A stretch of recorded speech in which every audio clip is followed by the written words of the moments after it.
Olá, gente. Olá. Olá a todos e a todas. Boa noite.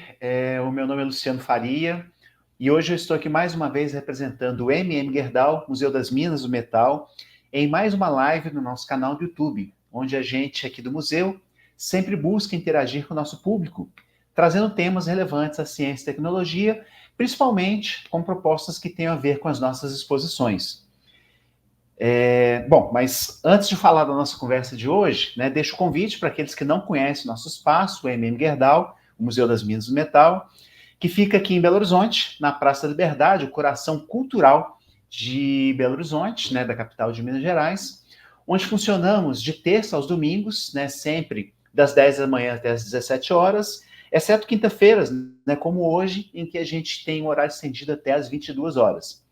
Se alguém quiser, né, conhecer um pouquinho mais sobre o nosso museu, pode nos procurar, né, pelo nosso @mmgerdau, né, que é para onde vocês vão ter acesso às nossas mídias, Instagram, Facebook, né, e que deve aparecer aqui agora para vocês. E também podem procurar a nossa programação lá no nosso site, que é o www.mmgerdau.org.br. O nosso museu, o MM Gerdau, é financiado via Lei Federal de Incentivo à Cultura, tem o patrocínio da Gerdau e o apoio da CBMM. Bom, gente, e hoje nossa conversa, né, nós temos um assunto que tem se tornado cada vez mais comum nos dias de hoje. Né? A gente pode perceber que a cada dia que passa, o calor excessivo, as queimadas, as chuvas que arrasam regiões, a poluição que tem ameaçado cada vez mais a água e os solos, e tudo isso, né, tem se mostrado cada vez mais impactante à vida. É impossível hoje em dia dissociar a ação, né, de nós, da humanidade, com o rastro que nós temos deixado no planeta. Nesses tempos, né, e associados a demais impactos que a gente pode perceber, diretos ou indiretamente à natureza, a nossa sociedade, né, tem criado uma época, né, nós temos criado aí uma certa temporalidade em que a ciência chegou a dar um nome. Né, esse nome a esse período foi classificado como um antropoceno. Né, então, esse termo que fala sobre a era do homem tem sido cada vez mais divulgada pela ciência. E para nos falar um pouco sobre esse tema, hoje nós temos aqui uma convidada, né, uma conterrânea nossa, mineira daqui de Belo Horizonte, que foi estudar os oceanos lá longe. Oi, Juliana. Boa noite, tudo bom? Oi, pessoal, boa noite, tudo bem? Oi, Juliana, tudo bom? Bem-vinda. Bom, gente, a Juliana Ivar do Sul é doutora em oceanografia e trabalha na Alemanha, no Instituto Leibniz, para pesquisas do Mar Báltico. E lá ela realiza pesquisas sobre impactos humanos, né, na vida marinha e nos oceanos. Ela também faz parte do grupo de trabalho do Antropoceno, o que ela vai explicar para a gente daqui a pouquinho, ok? Bom, Juliana, antes de eu passar a palavra para você, quero agradecer a Yasmin, né, que está aqui fazendo a interpretação em Libras. Então, boa noite também, a Yasmin. E para fazer com que essa palestra fique ainda mais inclusiva, eu vou fazer a minha audiodescrição, né? Depois eu passo a palavra para você, Juliana, que também peço para que faça a sua audiodescrição. Bom, eu sou um homem branco, né? Muito pouco cabelo, né? Uma cara bem redonda, né? Um rosto redondo. Atualmente eu uso barba, né? Que tem bastantes fios brancos, tá? Eu estou usando uma camisa preta e ao fundo aqui tem a parede do meu quarto com alguns quadros, ok? Então, boa noite, boa apresentação e ao final eu volto aqui para fazer uma interação contigo, tá ok, Juliana? Tá joia, Luciano, muito obrigada.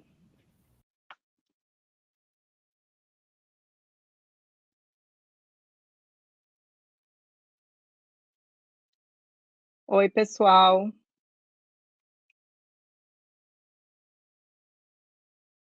Vou começar também agradecendo a Yasmin pela interpretação e pedindo, por favor, para o Alexandre começar, então, os slides da apresentação que eu vou fazer aqui. Por favor, Alexandre.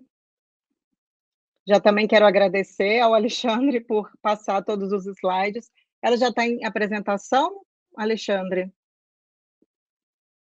Sim, né? Tá joia, muito obrigada. Bom, eu vou começar também, então, fazendo a minha audiodescrição. Eu sou uma mulher branca, de cabelo castanho, médios, né, não tão compridos, nem tão curtos. Eu uso óculos, eu estou sentada também no meu quarto, na cidade de Rostock, que fica no norte da Alemanha, que eu vou contar um pouquinho mais para vocês agora nessa apresentação. Então, por favor, próximo slide.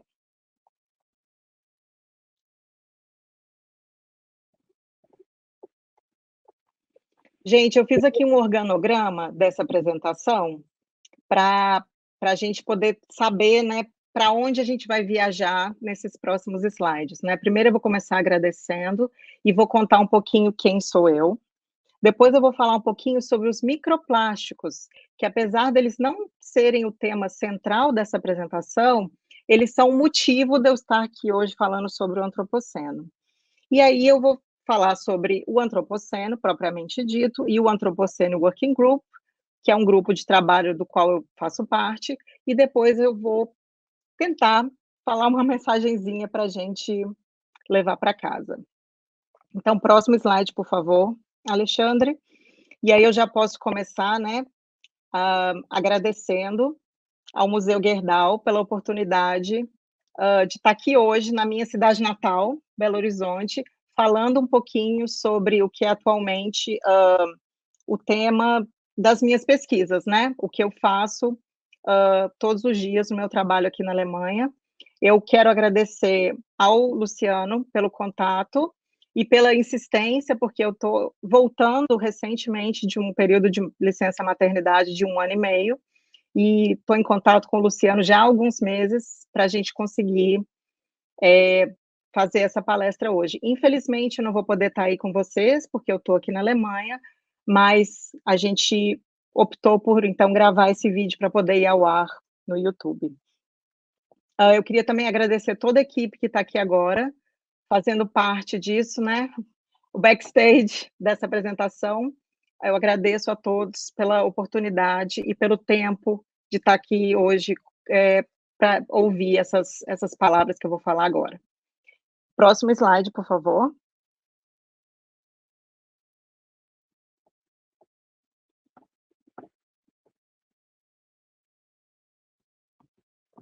Gente, quem sou eu? Eu, como eu já falei, o Luciano também já me apresentou, eu sou mineira de Belo Horizonte, então sou conterrânea de muitos dos visitantes do Museu Gerdau na Praça da Liberdade, mas eu saí de Belo Horizonte, há bastante tempo, mais de 20 anos, porque eu fui fazer oceanografia na Universidade Federal do Rio Grande, no sul do Rio Grande do Sul, que eu terminei esse curso em 2005, e 10 anos depois, em 2015, eu terminei meu doutorado em oceanografia na Universidade Federal de Pernambuco, que é pioneira em estudos de oceanografia no Brasil. Eu já trabalhei em 4 diferentes continentes, incluindo a Antártica, e atualmente eu trabalho na Alemanha, na costa do Mar Báltico, exatamente por isso o nome do instituto que eu trabalho, que o Luciano apresentou para vocês. Como eu disse, eu recentemente estou voltando de licença maternidade, então essa aqui na foto, essa foto é uma foto minha sentada numa rocha, e tem um bebê no meu colo, esse bebê é o Ravi, e, né, estou no momento com esse novo capítulo da minha história.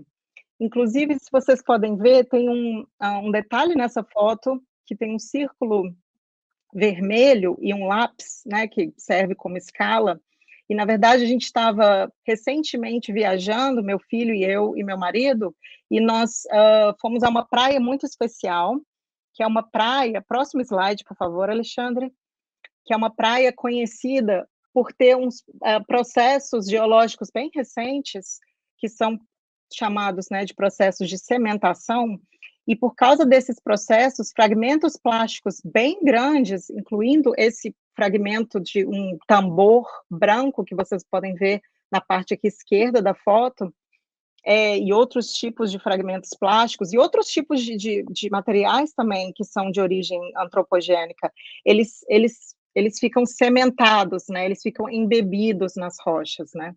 Então esse é um exemplo um pouco extremo de como que os plásticos, né, eles podem interferir nos processos geológicos, né, do nosso planeta. E, na verdade, o plástico, ele é um tipo de material que é exclusivamente antrópico.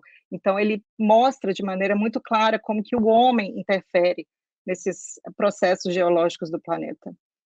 Próximo slide, por favor.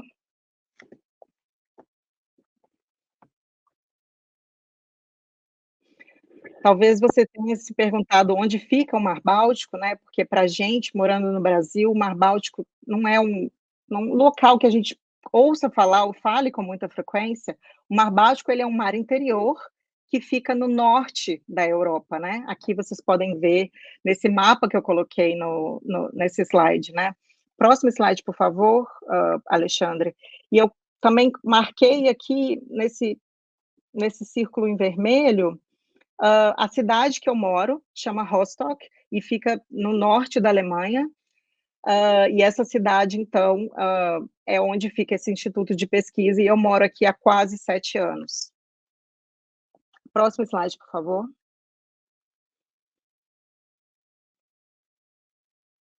Gente, essa é uma imagem aérea, onde vocês podem ver a praia. Próximo slide, por favor, Alexandre, porque aí vai ter marcadinho com uma estrelinha. Exatamente o local que eu trabalho. Então, o instituto que eu trabalho, ele é um instituto que fica aqui na região costeira. Do meu escritório, eu tenho a vista para o Mar Báltico, e, né, eu quis trazer essa imagem para vocês terem também uma ideia de como é, né? Claro que esse é um dia lindo, de céu azul, o mar também estava azul, nem sempre o clima aqui é tão bom, mas a gente tem uma vista e um local muito privilegiado de trabalho. Próximo slide, por favor.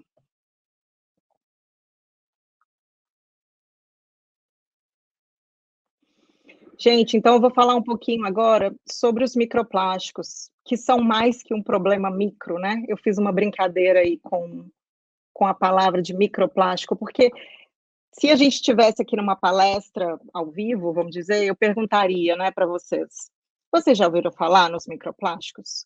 E eu acho que a grande maioria das pessoas responderia que sim, porque os microplásticos, eles têm sido muito comum, né, de ver notícias sobre os microplásticos na mídia. E rapidamente eu fiz uma pesquisa no Google, por exemplo, e eu tive quase 3 milhões de resultados na língua portuguesa para palavras microplásticos, né. E basicamente, próximo slide, por favor. Basicamente, esse nome, ele é composto de 2 partes, micro e plástico. Então a gente pode entender que os microplásticos, eles são fragmentos ou itens de plástico que eles têm 5 milímetros de tamanho ou são menores do que 5 milímetros. Então, a definição, ela mais utilizada, ela utiliza, então, essa categoria tamanho e a categoria material. Então, para ser um microplástico, esse fragmento ou item menor que 5 milímetros tem que ser de plástico. E o plástico é muito comum, né, não precisa nem fazer muitas apresentações ao plástico, né. Não, pode seguir, Alexandre, por favor. Eu trouxe aqui uma brincadeira sobre os microplásticos, porque quando a gente fala sobre os macroplásticos, eles podem ser, na verdade, maiores do que nós mesmos, seres humanos, né, em escala. Então, os macroplásticos talvez sejam uma coisa que a gente tenha mais contato visual, né, ou tenha uma imagem mais clara na nossa cabeça. Eu trouxe aqui só um exemplo de, por exemplo, esses materiais de pesca, que muitas vezes são abandonados nos ambientes marinhos e costeiros, e que eles têm grandes proporções, então seriam macroplásticos. Próximo slide, por favor. Em contraste, os microplásticos, eles são pequenos em tamanho. Então, às vezes, a gente pode diretamente perceber a presença deles ou não.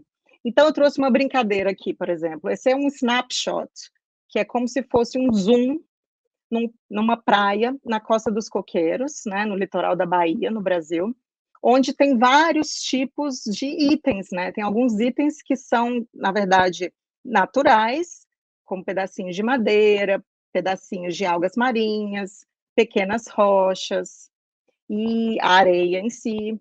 E tem outros materiais que são principalmente plásticos, que não deveriam estar ali, mas estão, né? Então, próximo slide, por favor, Luciano. Desculpa, Alexandre. Tenho, diretamente eu veria aqui duas tampas, essas tampas que a gente usa muito nas garrafas PET, que estão agora com essa indicação com as setas vermelhas. Essas duas tampas, provavelmente, elas já estão numa categoria acima dos microplásticos, elas não seriam classificadas como micro, porque elas têm mais do que 5 milímetros. Mas o problema, ele pode ser bem maior do que a gente pensa quando a gente analisa isso um pouquinho mais. Próximo slide. E quando eu analiso esse snapshot dessa praia com um pouquinho mais de atenção, eu consigo ver itens plásticos que agora estão circulados em vermelho, que são bem fáceis de serem reconhecidos quando você já viu esses itens antes, que são chamados de pellets plásticos. Se eu ainda gasto mais um minutinho analisando só esse pedacinho da praia, próximo slide, eu acho mais fragmentos plásticos que são microplásticos e se encaixam nessa categoria de tamanho. E por aí vai, né, gente? Possivelmente, se a gente gastasse mais tempo aqui, a gente conseguiria identificar mais itens, né? Falar um pouquinho desses plastic pellets. Próximo slide, por favor.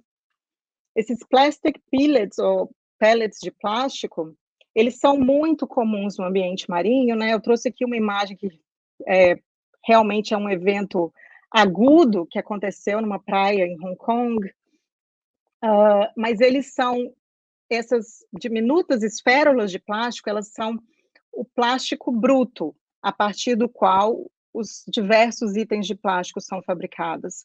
Isso significa que quando o plástico sai da petroquímica, ele sai na forma de pellets, porque eles são fáceis de serem transportados ao redor do mundo para as diferentes fábricas, onde eles viram geladeiras, televisões, computadores, canetas, roupas e outros tipos de itens que são feitos de plástico. Próximo slide, por favor.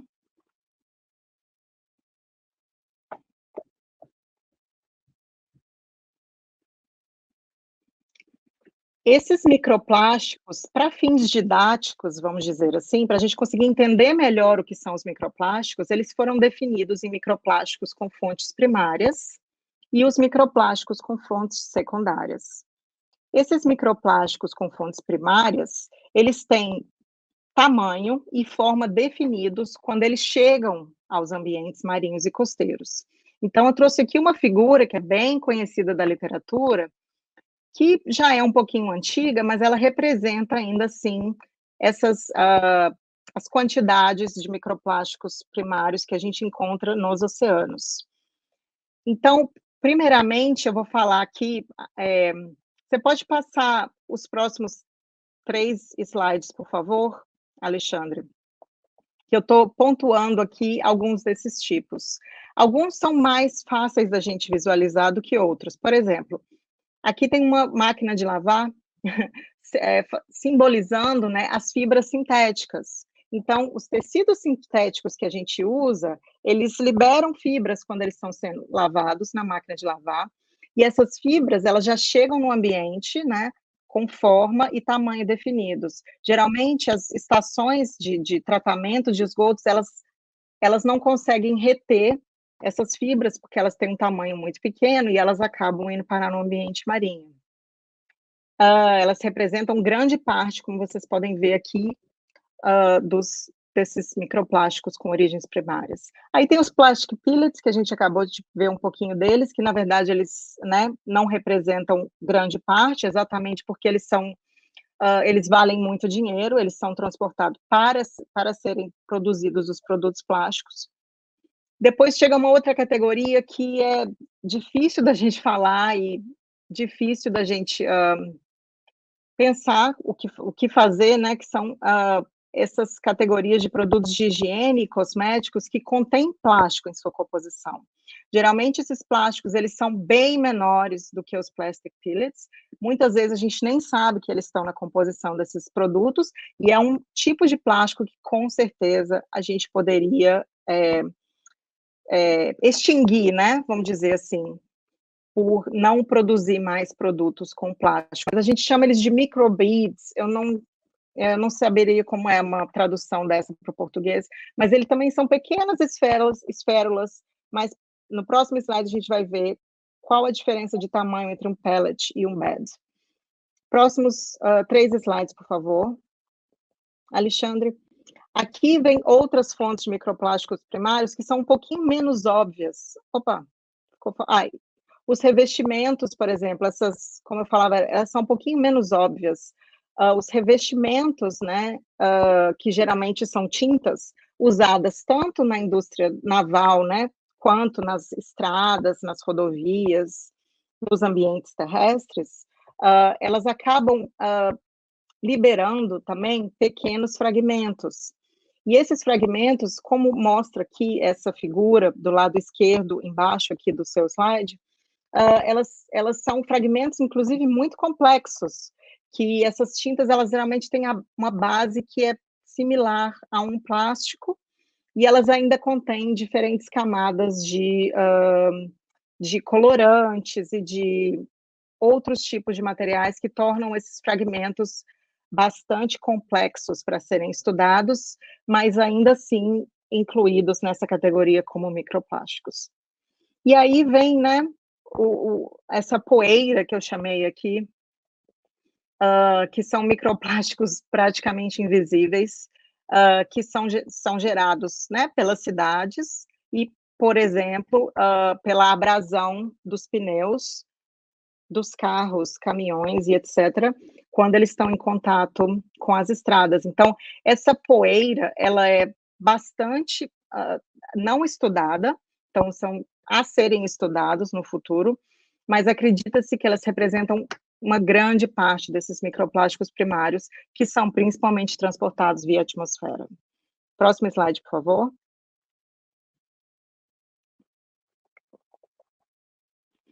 Aqui, como eu prometi, vocês podem ver nessa figura aqui do lado direito, um dedo, né?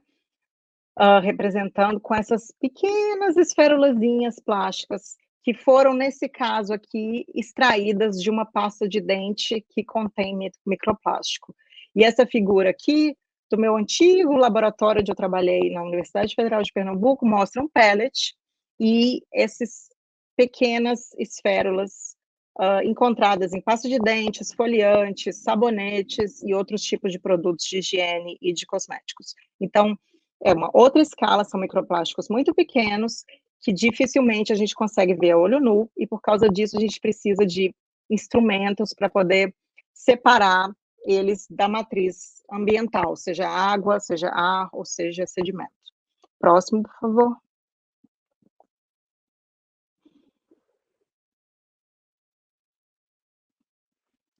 Esse é também um outro exemplo que eu já falei, são fibras que são liberadas, principalmente, né, nas máquinas de lavar, quando as roupas sintéticas elas são lavadas, e essas fibras, que podem ter uma variedade enorme de cores, tamanhos e etc., elas já foram, inclusive, encontradas em anelídeos, né, que são pequenas minhoquinhas que vivem no mar, enterradas nos sedimentos, elas já foram identificadas com essas fibras dentro da cavidade delas, né, da cavidade estomacal desses anelídeos. Próximo, por favor.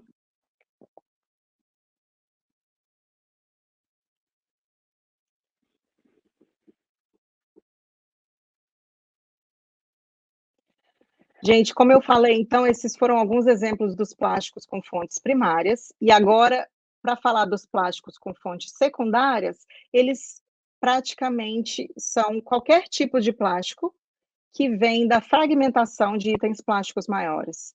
Então, próximo slide, por favor, também, Alexandre, por favor. Esses plásticos,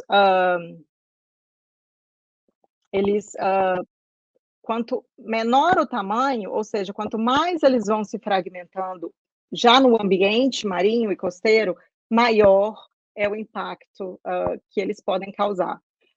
Principalmente para a biota, né? Mas de forma geral também para o ser humano. E é dos microplásticos bem pequenininhos, na verdade, que em escala de tamanho pequena, que eles são muito representativos para o antropoceno, como a gente vai ver logo a seguir. Próximo, por favor.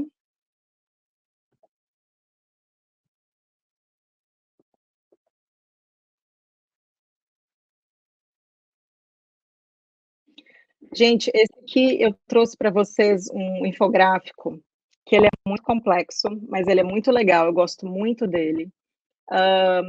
Ele é difícil de entender, então a gente vai focar em algumas partes dele para que tudo fique mais claro. Mas ele é um infográfico, desculpa, que mostra o caminho dos microplásticos nos oceanos. Esse infográfico foi idealizado pelo Alfred Wegener Institute, que é um dos institutos de pesquisa mais importantes do mundo. E aqui vocês podem ver, na cor rosa, as representações das fontes de microplástico e dos caminhos que eles percorrem dentro dos ambientes marinhos e costeiros, né? Então, na parte mais à esquerda da figura, vocês podem ver um ambiente terrestre, que tem cidades, tem estações de tratamento de esgoto, tem rios, e outras fontes, como, por exemplo, inclusive a fonte atmosférica, que são as principais fontes desses microplásticos para os ambientes marinhos e costeiros. Uma vez que eles chegam no ambiente marinho, existem outros processos que fazem com que esses microplásticos se acumulem em algumas regiões. Aqui eu não vou explorar muito mais esse infográfico do que isso, porque a gente está interessado especificamente. Próximo slide, por favor, Alexandre. Nos microplásticos que eles são finalmente transportados para o fundo dos oceanos e lá eles são depositados. Então, eu coloquei aqui essas lupas de Sherlock Holmes que mostram para a gente que a gente vai falar um pouquinho melhor agora sobre esses microplásticos, que eles podem ter sido, né, lançados ou formados nos ambientes terrestres, chegam aos ambientes marinhos, passam por diferentes processos de transformação e de transporte, e eles acabam, então, afundando e sendo depositado no fundo dos sedimentos. Próximo slide, por favor.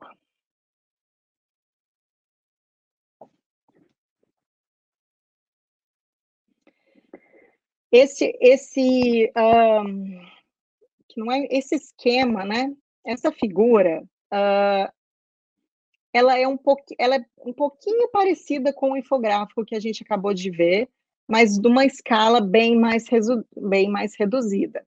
E é um modelo conceitual, ou seja, a teoria, o que teoricamente acontece com partículas de microplástico que saem da costa e chegam até o oceano aberto. Então, aqui, da esquerda para a direita, a gente consegue ver a costa, a plataforma continental e o oceano aberto. Então, as setas vermelhas, elas indicam processos, que são processos naturais, que movimentam ou transportam partículas de microplástico e outros tipos de partículas que estão no ambiente, grãozinhos de areia, fitoplâncton, zooplâncton, que são organismos vivos, etc., da costa até o oceano aberto. De novo, a gente está aqui interessado em entender os diferentes mecanismos nos oceanos que facilitariam os microplásticos que estão flutuando na água em algum momento para afundarem e finalmente serem depositados no fundo dos oceanos. Próximo slide, por favor.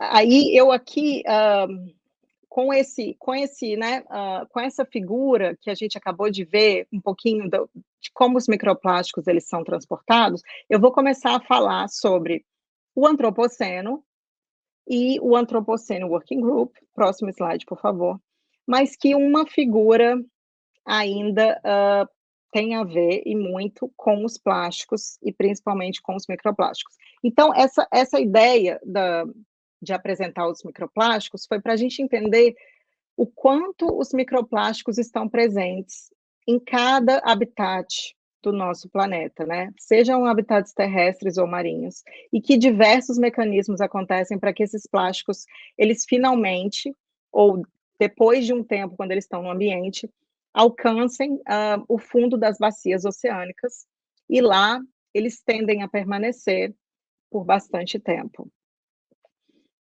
Aqui eu trouxe uma outra figura, que é interpretada de outra maneira, e que eu introduzo, então, o assunto do antropoceno. Por quê?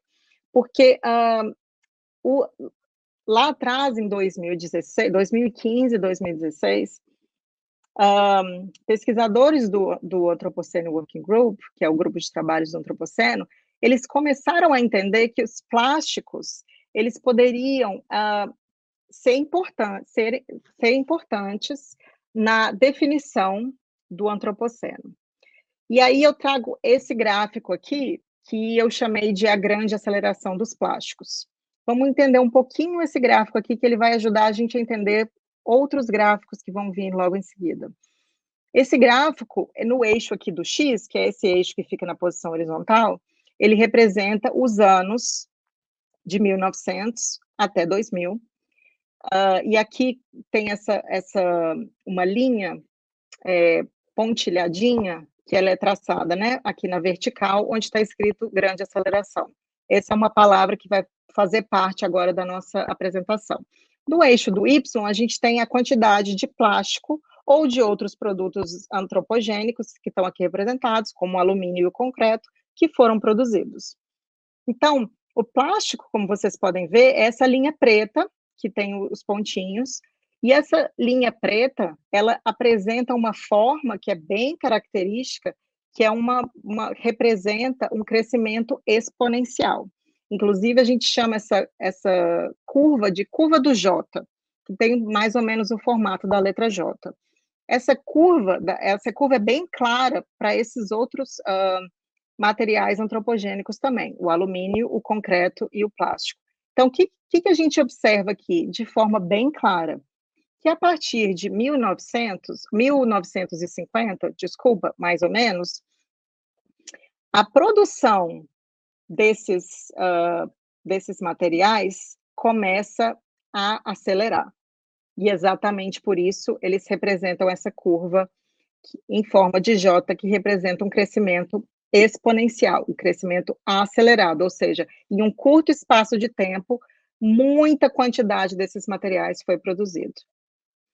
Essa curva, em forma de J, ela pode ser vista não só para os plásticos e para outros tipos de materiais, mas para vários outros tipos de variáveis que foram estudadas.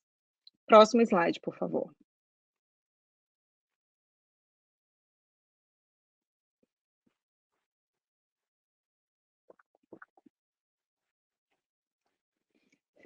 Bom, aqui essa figura, ela é uma figura bem complexa de ser entendida, então eu quero que vocês concentrem apenas em visualmente ver que as curvas em vermelho e as curvas em verde, elas, no geral, também apresentam esse formato da curva exponencial em formato de J.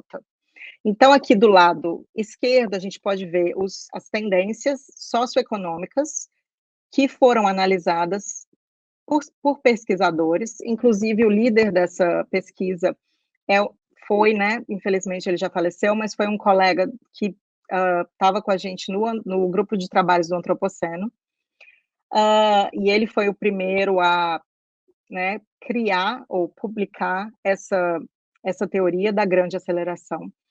E do outro lado, em verde, a gente vê as tendências dos sistemas terrestres, né? Que são, em contraste com o socioeconômico, variáveis que são naturais, né, no planeta Terra, vamos dizer assim. Então, todos essas variáveis juntas e juntamente com os plásticos, como a gente viu na figura anterior, elas levaram os pesquisadores a entender que alguma coisa tinha acontecido por volta de 1950 para que todas essas variáveis tivessem esse sinal da grande aceleração de forma tão sincrônica, né, no tempo. Porque isso poderia estar distribuído, né, de forma mais heterogênea ao longo do tempo, mas não. Todos esses sinais, eles tinham em comum o começo, né, o início dessa curva de aceleração por volta do ano de 1950. Próximo slide, por favor.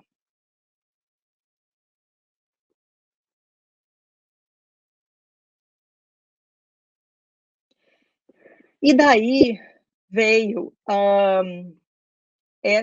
daí começou o conceito, então, ou a pesquisa e a ideia de que a gente estaria, então, vivendo numa nova época da história geológica da Terra. E essa época, ela estaria exatamente começando por volta de 1950, onde a gente viu diferentes tipos de variáveis sociais, econômicas e naturais do sistema da Terra, elas estavam acelerando de uma forma que não tinha sido visto antes, né? Esse termo antropoceno, próximo slide, por favor, ele tem duas partes, é uma palavra que tem duas partes. Antropo, que significa humano, e seno, que significa novo ou recente. E esse seno, esse sufixo seno, ele é um sufixo utilizado já pelos geólogos para marcar diferente, ou para denominar diferentes épocas na escala geológica da Terra. Vamos entender um pouquinho mais o que isso significa a partir do próximo slide.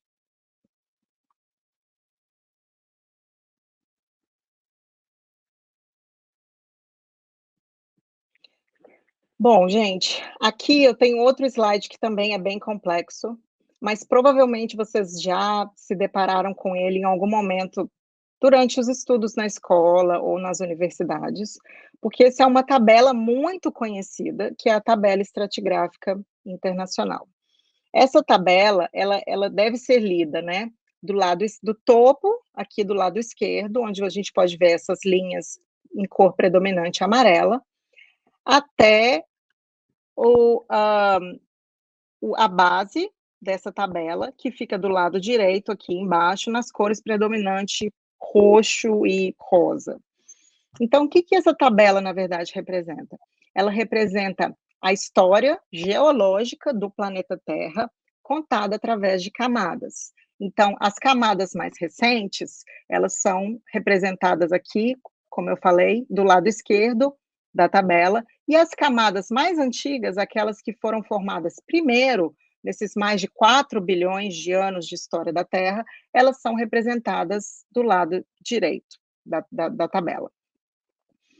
Isso significa que, próximo slide, por favor, se a gente fosse aceitar o antropoceno como uma nova época, na escala geológica da Terra, o antropoceno seria essa linha ou essa camadinha mais recente que seria adicionada à tabela estratigráfica internacional.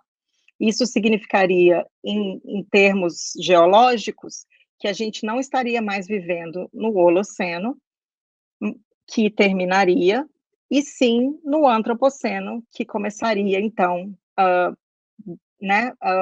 que começaria, de acordo com esse grupo de trabalhos do Antropoceno, por volta de 1950. Próximo slide, por favor. A gente vai voltar a ver essa tabela aqui daqui a pouquinho nessa apresentação.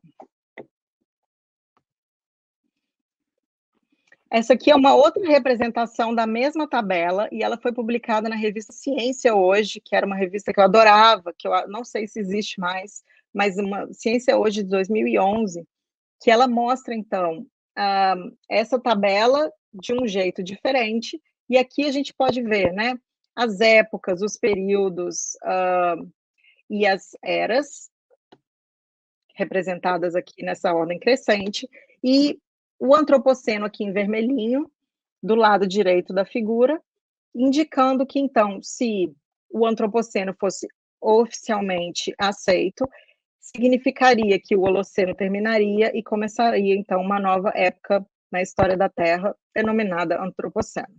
O Quaternário, o período do Quaternário e a Era Cenozoica permanecem inalterados. O Antropoceno não tem nenhuma ligação com esses outros dois tipos, né, de marcação do tempo da história da Terra. Só o Holoceno terminaria e começaria o Antropoceno.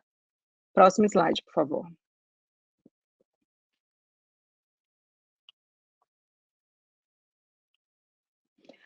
Aqui eu trouxe também, já tem um tempinho que esses artigos foram publicados, mas no Brasil tiveram algumas iniciativas de divulgação disso, como, por exemplo, né,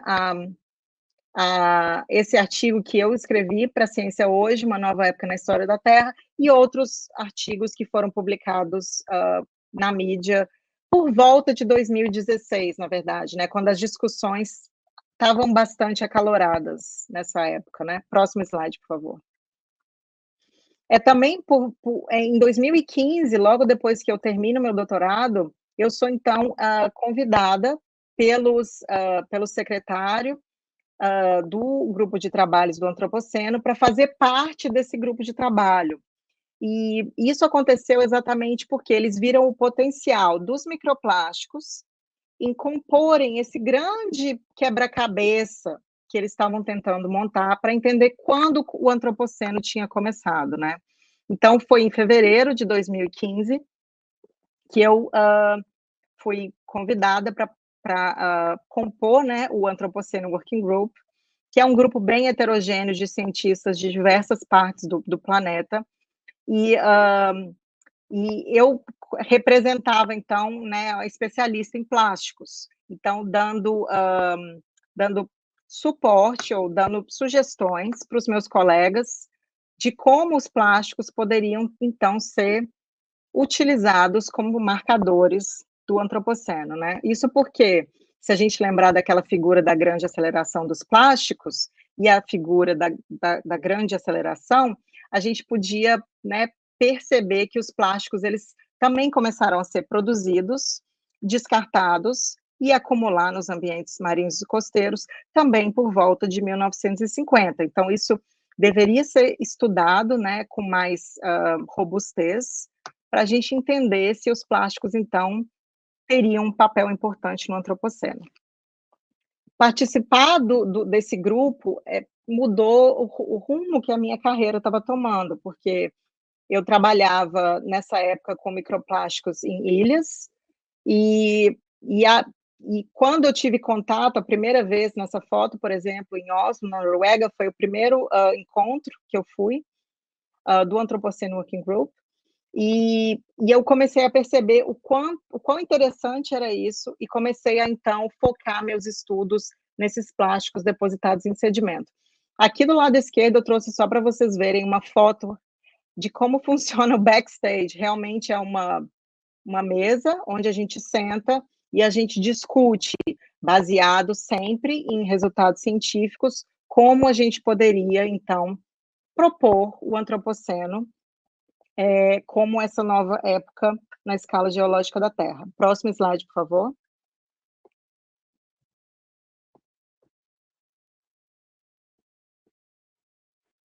Aqui essa foto é uma outra foto que foi já em 2018, aqui em Mainz, aqui na Alemanha, outro encontro do Antropocene Working Group, onde inclusive eu tive o prazer de conhecer, próximo slide, por favor, tem uma setinha vermelha ali, onde vocês vão poder ver o Paul Crutzen. Então, o Paul Crutzen, ele foi a pessoa que, pela primeira vez, lá no comecinho dos anos 2000, propôs o nome Antropoceno para essa nova época na escala geológica da Terra. E ele, inclusive, ganhou um prêmio Nobel anterior a isso, em 1995, e ele é químico, estudou a química da atmosfera, foi um dos responsáveis pela descoberta do buraco de ozônio, e eu tive, então, o prazer de conhecer e conversar com Paul Crutzen nesse encontro. Próximo slide, por favor, Alexandre. Aqui vai vir agora um outro encontro que a gente teve em 2019, já em New Orleans, nos Estados Unidos. Então, aqui a gente estava participando de um campus sobre o Antropoceno, e eu tive a oportunidade também de atravessar o Atlântico dessa vez para ir nesse encontro. Próximo, por favor. E aqui, eu acho que vem agora uma foto do Antropocene Working Group durante a pandemia do Covid. Então, a pandemia ela veio de uma forma avassaladora para a gente, porque, como vocês vão ver logo a seguir, a gente tinha um projeto muito legal em desenvolvimento sobre o início do Antropoceno, né, onde que, na camada, né, de sedimentos da Terra, o Antropoceno teria começado, e essa foto foi, então, né, durante a pandemia, onde a gente ainda conseguiu se encontrar para continuar as discussões sobre isso. Em Berlim, na Alemanha. Próximo slide, por favor.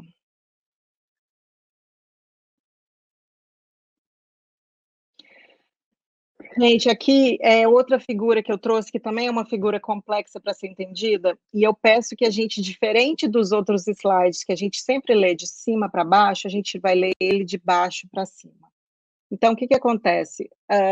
Eu queria que vocês entendessem como funciona o Anthropocene Working Group dentro da comunidade de cientistas que era responsável, então, por aceitar ou rejeitar a inclusão do Antropoceno na tabela estratigráfica internacional, como a gente viu agora há pouco. Então, começando por baixo aqui do lado direito, o Anthropocene Working Group, representado por AWG, do nome em inglês, ele fazia, até pouco tempo atrás, parte dessa comissão de estratigrafia do Quaternário. O Quaternário é o período que nós estamos vivendo agora, do qual o Holoceno e o Antropoceno, no caso fosse aceito, faria parte. Essa comissão, por sua vez, ela faz parte de uma subcomissão que chama ICS, da sigla em inglês, que significa International Commission on Stratigraphy. Ela exatamente lida com essas questões da estratigrafia, desculpa, que é o estudo da deposição de subsequentes camadas de sedimento né, no ambiente do planeta Terra. Essa comissão, por sua vez, faz parte de da IUGS, que é a International Union of Geological Sciences. Então, essa comissão, IUGS, ela é uma comissão científica que é uma das mais importantes do mundo, e ela é o guarda-chuva sobre o qual estão essa comissão internacional de estratigrafia, a ICS, a SQS, que é essa outra subcomissão que trata dos assuntos do quaternário, que é o período mais recente no qual nós estamos vivendo, e dentro do quaternário, da comunidade que estuda o quaternário, está então o Anthropocene Working Group.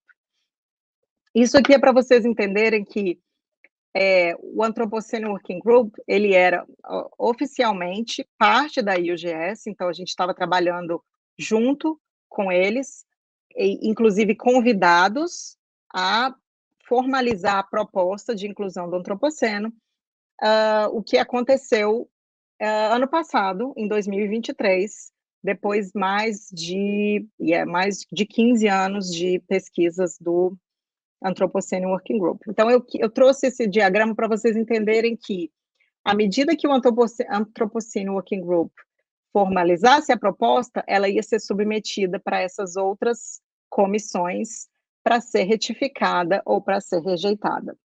Próximo slide, por favor.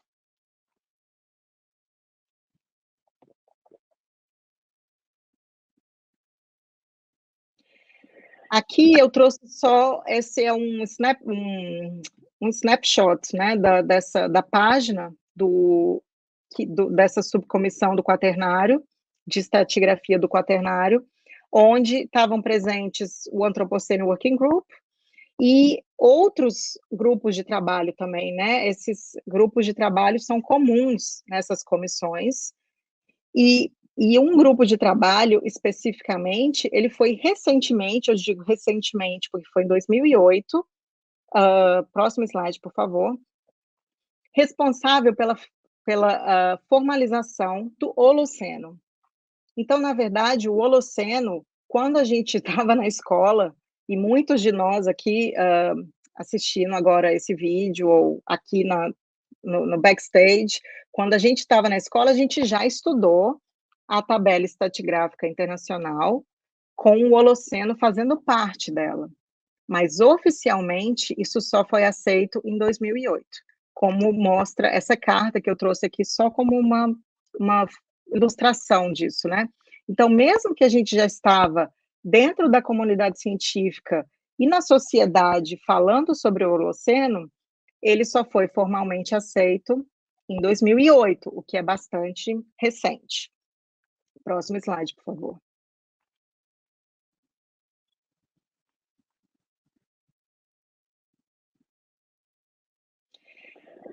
De forma resumida, essa Comissão Internacional de Estratigrafia e a União, e essa UGS, International Union of Geosciences, elas seriam, então, responsáveis, próximo slide, por bater o martelo ou resolver de forma definitiva em aceitar ou não aceitar a proposta do grupo de trabalho do Antropoceno sobre a inclusão do Antropoceno como uma nova época na escala geológica da Terra. Próximo slide, por favor.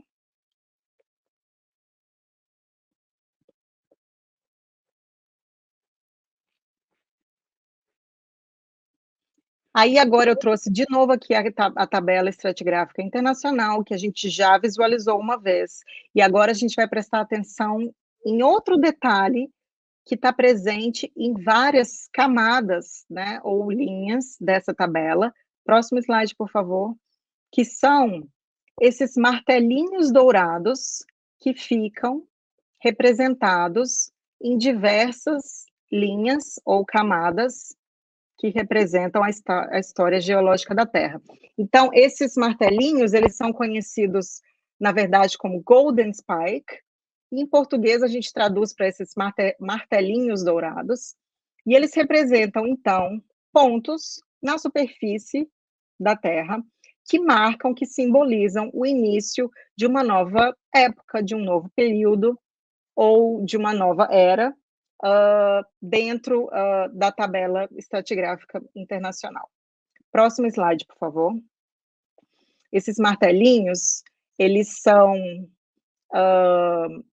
muito importantes nos tempos mais recentes, né? Aqui eu trouxe só para a gente poder visualizar como isso é representado. Recentemente eu fiz uma viagem, vocês podem ver até aqui o meu marido e o Ravi, eles também estavam presentes nesse campo. Foi a primeira vez que eu consegui visitar pessoalmente um desses Golden Spikes, ou martelinhos dourados. Então, literalmente, eles colocam um pedaço de, né, um martelinho, vamos dizer assim, de metal, no local onde os geólogos acreditam que aconteceu, então, essa transição, que aconteceu de uma forma tão abrupta, que a gente pode, então, renomear, né, a partir daquele momento, um novo estágio, ou uma nova época, ou um novo período na escala geológica da Terra. Então, eu quis trazer isso aqui realmente para ilustrar como que funciona isso, em termos propriamente, literalmente, né? Próximo slide, por favor. Então, o Antropoceno, para ele ser formalmente aceito, para integrar obrigada, para integrar a escala geológica da Terra, ele teria, então, que ter um início, né? Exatamente um local na superfície da Terra, onde a gente poderia dizer que o Holoceno tinha terminado e o Antropoceno tinha começado. Próximo slide, por favor.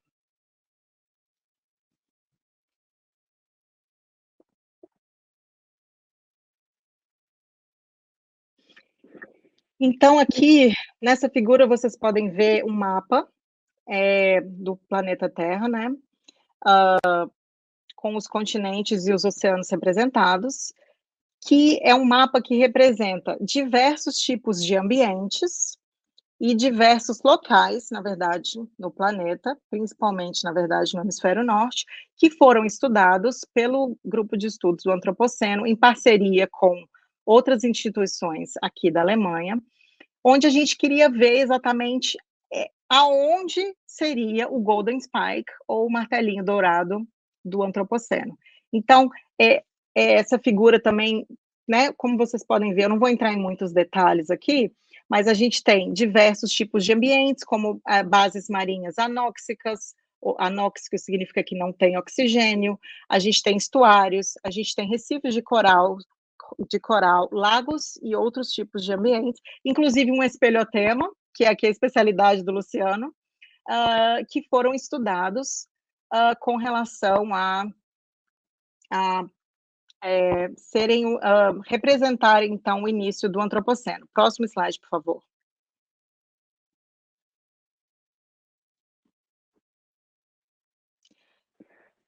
Essa outra tabela que eu trouxe aqui, gente, ela é uma tabela que é um pouquinho antiga, ela é de 2001, mas eu achei que ela representa de forma tão clara esse grande projeto, né, que foi liderado pelo Antropoceno Working Group. Então, ela representa aqui os diferentes tipos de ambientes, né, na parte de cima da tabela, os diferentes tipos de ambientes que foram estudados, e aqui, do lado esquerdo, a gente pode ver os diferentes tipos de marcadores que foram estudados. Esses marcadores, por exemplo, próximo slide, por favor, Alexandre, eles representam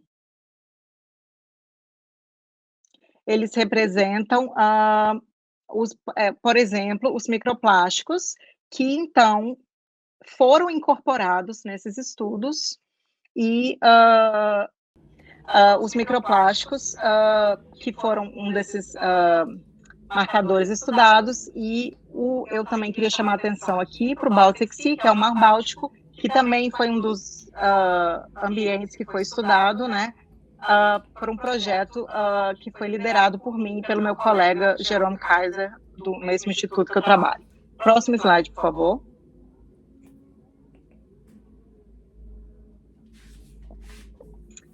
Gente, então, para finalizar aqui a minha apresentação, eu queria dizer, então, que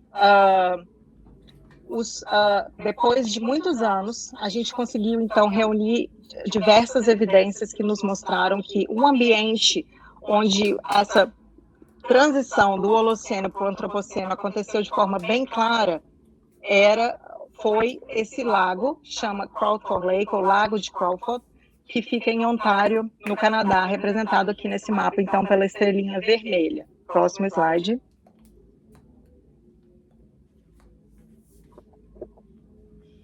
Esse lago, ele tem características muito interessantes, que fazem com que, na verdade, os sedimentos depositados no fundo desse lago, que é, na verdade, bem raso, não tem mais do que pouco mais de 20 metros de profundidade, eles sejam preservados de uma forma realmente muito bonita.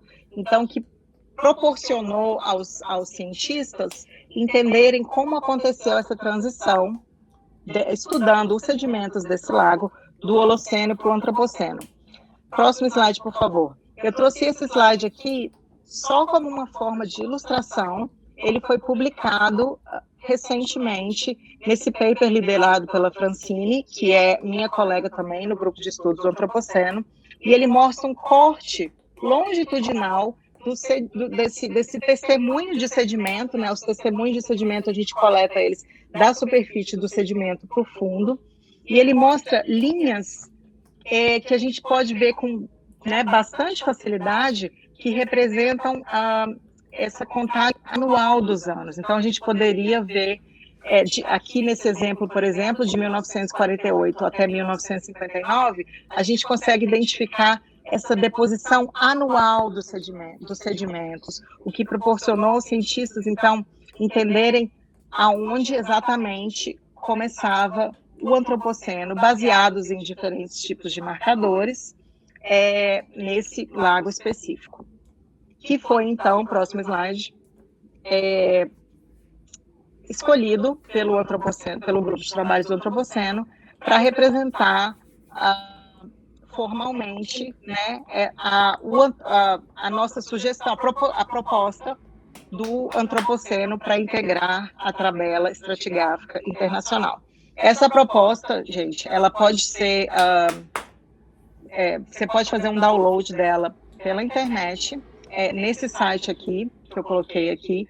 Depois, se vocês quiserem mais informações, você pode entrar em contato com o Luciano no museu ou comigo. Vocês vão ver meu e-mail no final da apresentação. Próximo slide. Então, essa proposta formal foi feita em 31 de outubro de 2023, então, alguns meses atrás. E,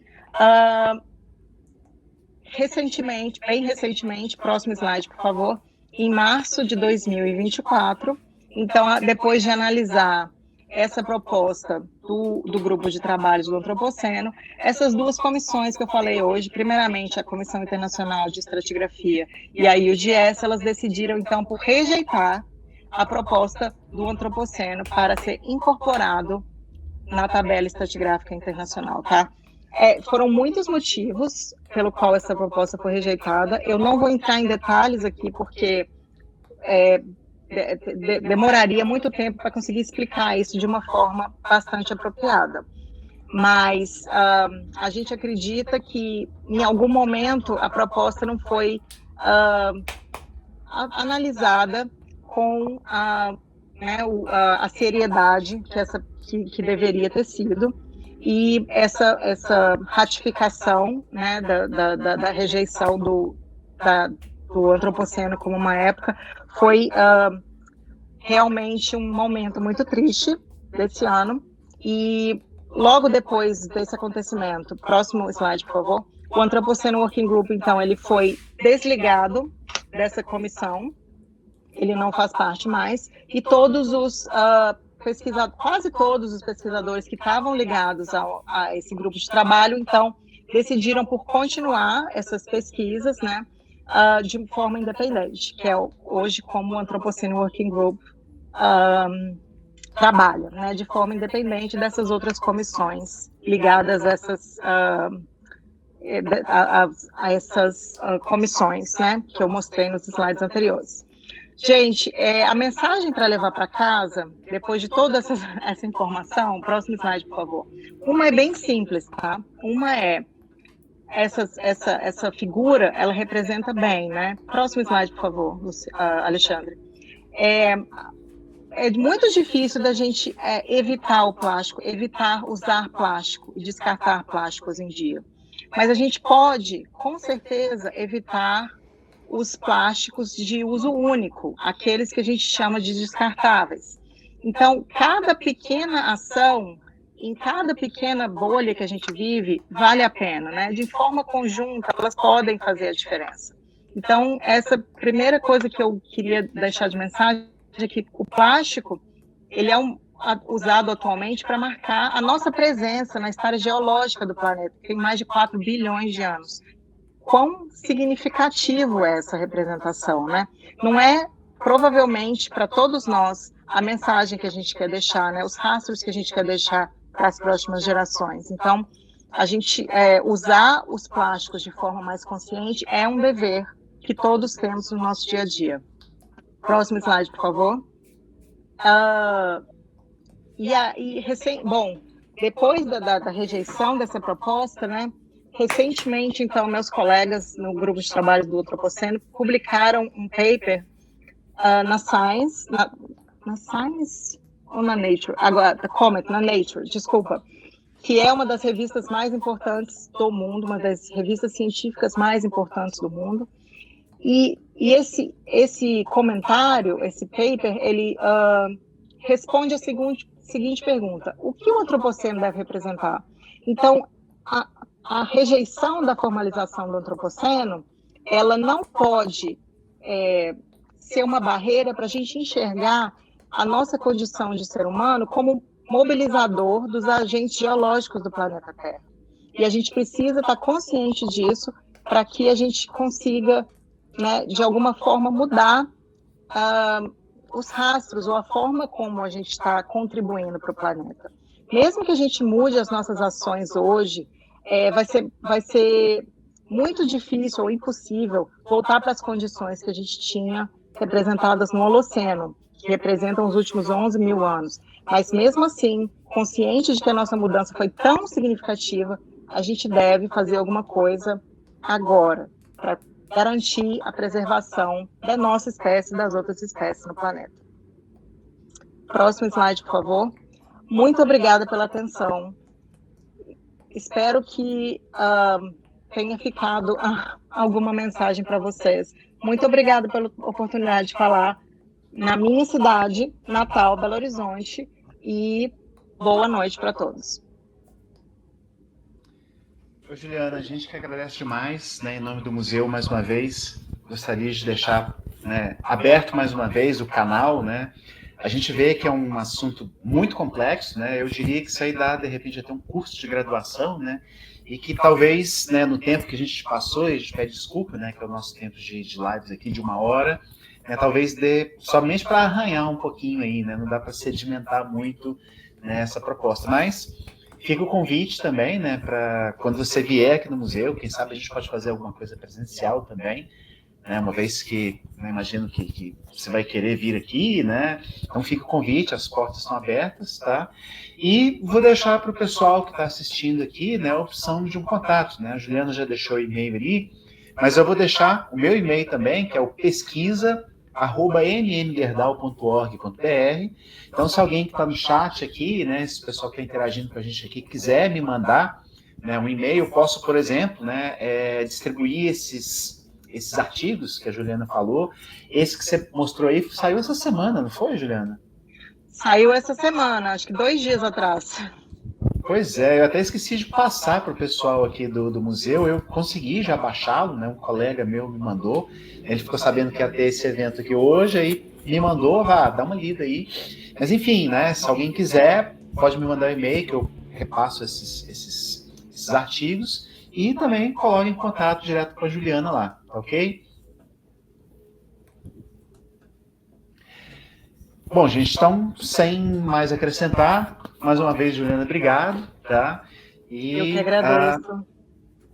Espero que quem tenha assistido aqui também possa estar com a gente nos nossos próximos eventos online, tá? E até mais a todos. Tchau, tchau. Tchau, tchau.